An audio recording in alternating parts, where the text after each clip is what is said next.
Kalau kita nggak mengikuti kiai, jangan. Terus kita ngikutin siapa? Pertanyaan. Tadi saya jelaskan jelas gamblang.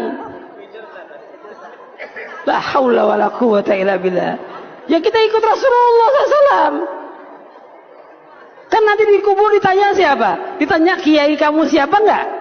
Enggak, ditanya man rabbuka wa man nabiyuka wa ma dinuka. Ditanyakan siapa Rabb kamu? Siapa nabi kamu? Nabi saya kiai fulan. Nabi saya jangan, enggak ada. Siapa nabi kamu? Siapa nabinya? Muhammad sallallahu alaihi wasallam. Yang kita ikut disuruh oleh Allah apa? Ikutin Nabi Muhammad sallallahu alaihi wasallam. Sekarang Nabi sudah meninggal. Kan ada keterangan di hadis Nabi tentang sunnah-sunnah Nabi. Kita ikut ulama mazhab. Mengapa tidak ikut Rasulullah sallallahu alaihi wasallam langsung saja? Kemudian yang kedua, bolehkah kita kembali ke Al-Quran dan hadis yang sahih saja daripada ikut atau ambil pendapat ulama mazhab? Gini, memang harusnya kita tidak perlu ikut Syafi'i atau Imam Malik, Imam Ahmad, Imam Abu Hanifah, itu nggak perlu. Yaitu ketika kita memang hidupnya bersama Rasulullah. Buat apa nanya Imam Ahmad bin Hambal? Kan ada Nabi di depan kita, Nabi. Ngapain nanya Imam Ahmad? Imam Ahmadnya juga belum lahir. Buat apa nanya kepada Syafi'i? Syafi'i belum lahir. Syafi'i lahir tahun 150 Hijriah. Ya kan? Abu Hanifah lahir tahun 80 Hijriah. Ya kalau kita hidup di zaman Nabi, lah ini Nabi gede banget depan muka kita. Ngapain nanya yang lain gitu loh. Jadi kalau Anda ingin mengatakan nggak usah ikut ulama, ikut Nabi, itu benar 100%, tapi Anda salah hidup. Tahun hidupnya di tahunnya Nabi gitu loh, ya kan? Ada Nabi di depan, ya Rasul, boleh, boleh. Iya udah jalan, ya Rasul, haram, haram, kan gitu. Di depannya Nabi. Ini dia hidupnya di zaman sekarang, 14 abad kemudian. Dia bilang, saya nggak perlu ulama, saya langsung pada Nabi. Ketemu di mana tong sama Nabi? Nah, ketemu di mana? Di mimpi. Nggak bisa dijadikan dasar. Terus ketemu di mana? Di Sahih Bukhari. Emang bisa baca tuh Sahih Bukhari? Ya kan? Kan baca cuma terjemahnya doang, ya kan? Orang Imam Bukhari saja, orang Imam Bukhari itu nggak ketemu langsung dengan Nabi, nggak ketemu langsung, ya kan? Jangankan Bukhari, Abu Hanifah, Syafi'i itu nggak ketemu langsung, Imam Malik nggak ketemu langsung. Yang ketemu langsung itu adalah sahabat Nabi. Jadi yang boleh bilang saya tidak butuh ulama, saya butuh Nabi langsung, itu sahabat. Nah ente hidup tahun berapa? Nah, kan nggak sesuai. Nah buat orang yang sudah nggak ketemu langsung dari Nabi, ketemunya hanya dengan sahabat, yaitu para tabiin. Tabiin aja nggak boleh bilang saya nggak butuh sahabat, saya butuh Nabi. Lu ketemu? Enggak sih. Ya ketanya sama sahabat dong ujung-ujungnya kan.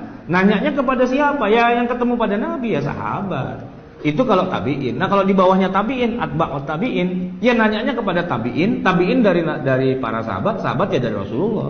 Siapa itu atba'ut tabiin? Contohnya adalah Rasulullah punya sahabat namanya Abdullah bin Umar. Abdullah bin Umar ini sahabat. Sahabat ini punya murid namanya Nafi'. Nafi' itu berarti derajatnya adalah bukan sahabat, di bawahnya sahabat. Apa namanya? Tabi'in. Nah, Nafi' ini ya, kemudian di masanya dia jadi ulama besar, dia punya murid namanya Malik. Malik itu apa levelnya? Tabi'in. Malik itu ya Imam Malik yang mendirikan mazhab Maliki, gitu loh. Masa kita bilang Malik goblok agak ngerti apa-apa. Gua yang ketemu langsung dengan Nabi, kapan ketemunya? Di mana ketemunya? Dalam mimpi. Ya kalau dalam mimpi mah nggak bisa dijadikan dasar. Nah, kita nanya kepada Malik, itu adalah pendiri dari mazhab Maliki. Kita nanya kepada Imam Syafi'i karena Syafi'i muridnya Imam Malik, gitu loh. Kita nanya kepada Imam Ahmad karena Imam Ahmad itu muridnya Imam Syafi'i. Ahmad, Syafi'i, Malik, Nafi', Ibnu Umar, Rasulullah. Itu kan generasi pertama kepada mereka. Kita bermazhab itu kepada orang yang salaf. Salaf itu di sini maksudnya ya salaf yang hidupnya di awal-awal itu. Levelnya itu di bawahnya sahabat yaitu tabi'in, di bawahnya lagi atba'ut tabi'in. Itu mereka salafun soleh yang sesoleh-solehnya. Salaf dalam arti yang sesungguhnya, gitu. Bukan ngaku salaf tapi hidupnya 2018. Itu mah bukan salaf, gitu loh. orang zaman sekarang, tapi ngakunya ke sana. Terus saya tanya, kalau emang Anda ketemu langsung dengan Nabi, lewat jalur apa? Lewat pakai hadis. Emang hadis ente ketemu langsung dengan Nabi kan enggak? Tapi dari sahabat, dari tabi'in, dari atba'unya kan lewat jalur yang sama juga, lewat jalur Imam Ahmad, lewat jalur Imam Asy-Syafi'i, lewat jalur Imam Malik, kan itu juga. Jadi dia bilang saya nggak mau ikut mazhab, tapi pakai hadis, ya berarti hadisnya kan lewat jalur orang yang sama juga. Kenapa kalau hadisnya dipakai tapi ijtihadnya nggak dipakai? Kan nggak masuk akal. Sedikit belajar sejarah lah gitu, biar nggak kelihatan begonya tuh kelihatan banget gitulah ya. Sedikit belajar sejarah. Jadi tahu, oh di sini posisi para ulama itu. Dan kepada kita, ya kita tinggal ikut aja. Kan begini ya. Kita harus pakai hadis sahih. Kalau hadisnya tidak sahih, harus dibuang gitu ya. Oke, sepakat. Tapi sebagai seorang yang mujtahid, maka hadis yang dikuasai itu tidak boleh cuma 1-2 biji aja, nggak bisa. Hadis itu jumlahnya banyak, bukan cuma puluhan, ratusan, ribuan, tapi bisa jutaan jumlahnya. Nah, orang itu tidak bisa dikatakan sebagai mujtahid yang boleh diikuti pendapatnya, kecuali dia sudah memenuhi syarat minimal dalam bab hadisnya. Kata Imam Ahmad itu, minimal Anda harus menghafal hadis paling tidak 500.000 hadis. 500.000 hadis untuk bisa menggambar begini loh yang namanya sholat. Itu kan hadisnya ada ribuan. Nah kalau cuma tahunya 10-20 hadis atau 40 hadis arba'in nawawiyah, ngaku-ngaku sudah mujtahid, nggak bisa. Kenapa? Karena masih ada ribuan hadis lagi yang dia belum pernah baca.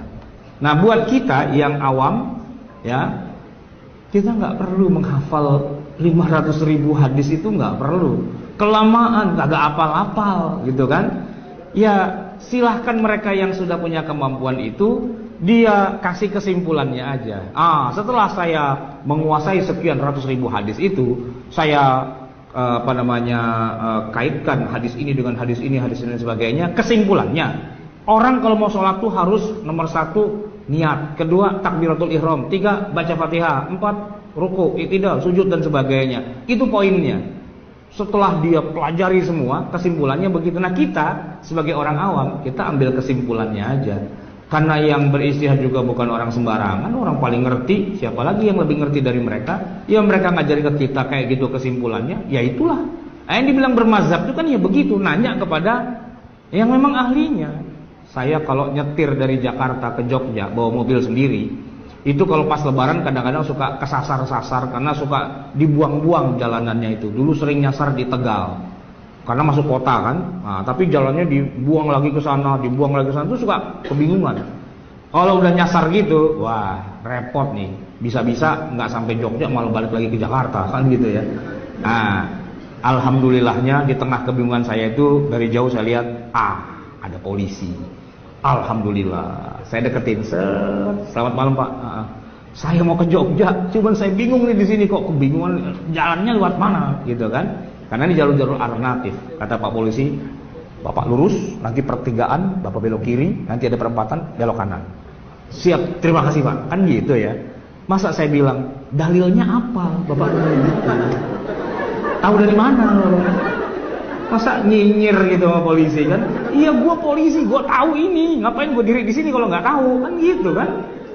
Masih mau dinyinyirin juga polisinya, kan kebangetan.